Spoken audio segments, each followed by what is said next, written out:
নমস্কার, রান্নায় হাতেখড়ি থেকে আপনাদের জানাই স্বাগত। আজকে রান্নার বিষয় হলো ঝিঙে আলু পোস্ত। চলুন কিভাবে করতে হয় দেখে নিই।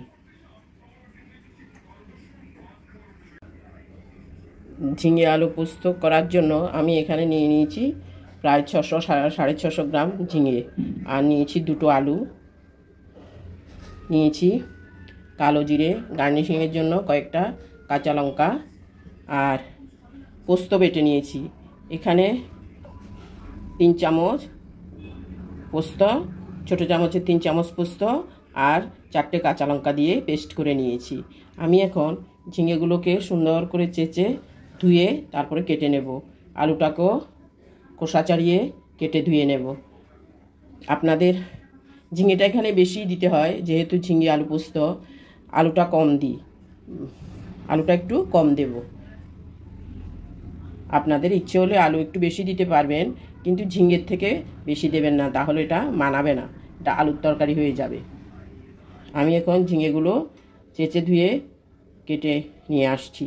আর রান্নাটা আমি সর্ষের তেল দিয়ে করব, আর যখন যা লাগে আমি বলে দিচ্ছি রান্না করতে করতে। ঝিঙেগুলোকে আমি এটা দিয়ে সুন্দর করে চেঁচে নিয়েছি। এভাবে চেঁচে এবার ধুয়ে নেব। চেঁচে নেওয়া হয়ে গেছে, এবার ধুয়ে নিচ্ছি।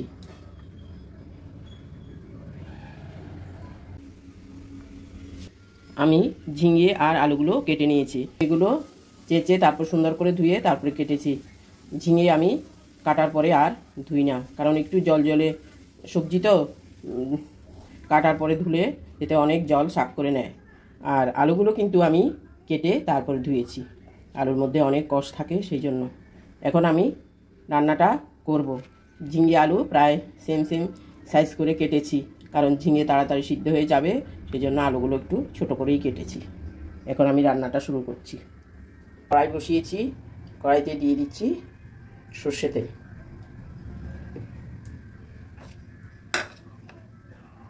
সর্ষে পোস্তর তরকারিগুলো সাধারণত সর্ষে তেল দিয়ে করলেই ভালো হয়, তবে আপনাদের হাতের কাছে সর্ষের তেল না থাকলে সাদা তেল দিয়েও করতে পারেন, এতে অসুবিধে নেই।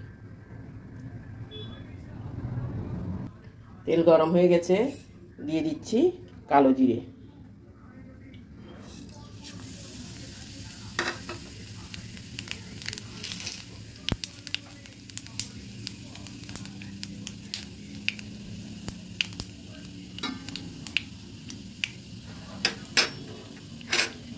কালো জিরেগুলো ফুটে উঠেছে, এবার দিয়ে দেব আলু।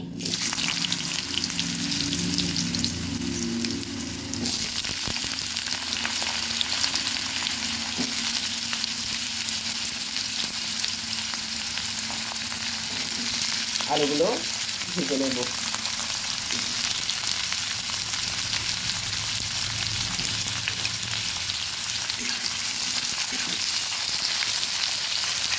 দিয়ে দিচ্ছি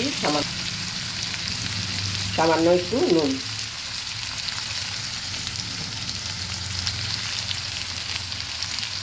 এবার দিয়ে দেবো একটুখানি হলুদ।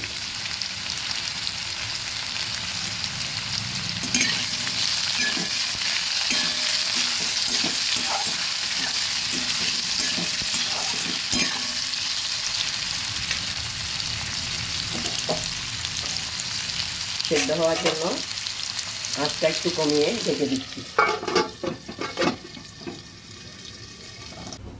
ঢাকাটা তুলে দেখছি।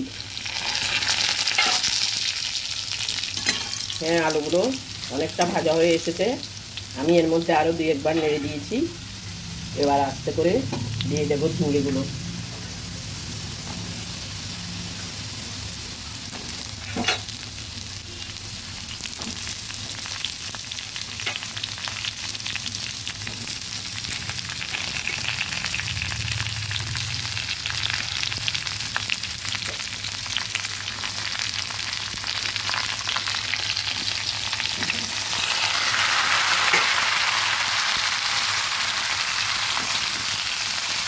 ভালোভাবে নেড়ে দিচ্ছি।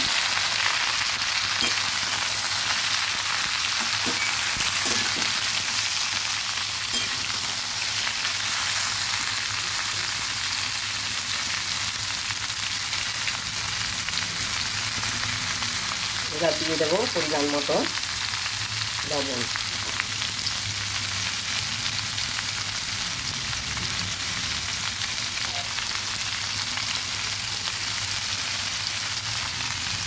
আর একটুখানি হলুদ।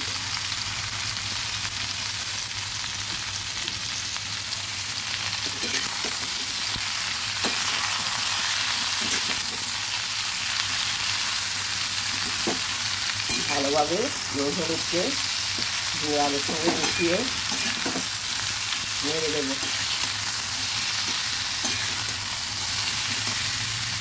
তারপর আঁচটা একটু কমিয়ে রেখে দিচ্ছি। ঢাকাটা তুলে দেখছি।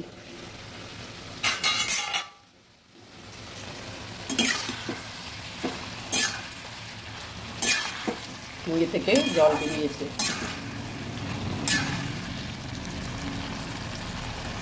আলুগুলো প্রায় সেদ্ধ হয়ে এসেছে। আর একটু ঢেকে দেব।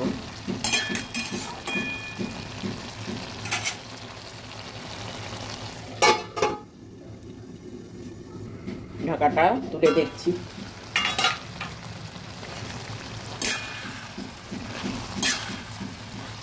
ঝিঙে থেকেও বেশ জল বেরিয়েছে। এবার দিয়ে দেব পোস্ত বাটাটা। প্রথমে আমি বেশি অর্ধেকটা দিয়ে দিলাম, পরে আর একটুখানি দেব।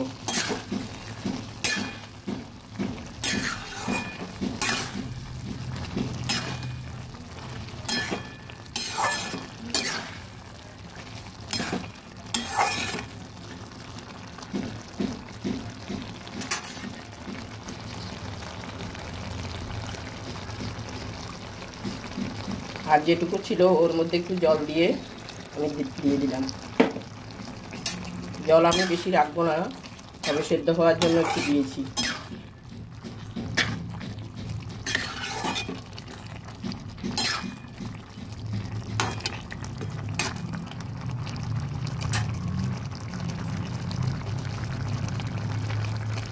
এবার উপর থেকে একটুখানি চিনি দিয়ে দেব। দিয়ে দিচ্ছি সামান্য চিনি।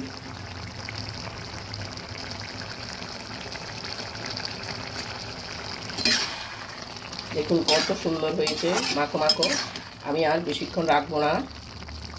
আলু এবং ঝিঙে দুটোই সুন্দর সেদ্ধ হয়ে গেছে।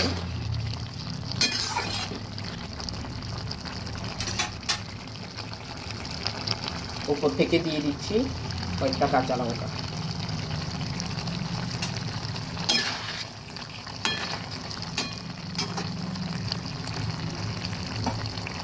2 সেকেন্ডের জন্য ঢেকে দিচ্ছি, তারপরে নামিয়ে পরিবেশন করে দেখাবো।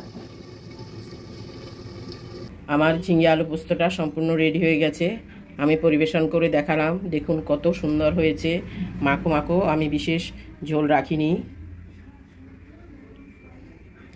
আপনারাও এই গরমের দুপুরে একবার করে খাবেন, খুবই ভালো লাগবে। আমি যেভাবে দেখিয়েছি ওইভাবেই করে দেখবেন। আপনারা হয়তো জানেন ভিন্ন পদ্ধতিতে, তবে আমার পদ্ধতিতে একবার রান্না করে দেখুন না, আশা করি নিরাশ হবেন না। আমার এই ভিডিওটা যদি ভালো লেগে থাকে তাহলে লাইক, শেয়ার, কমেন্টস করতে ভুলবেন না। সাবস্ক্রাইবও করবেন।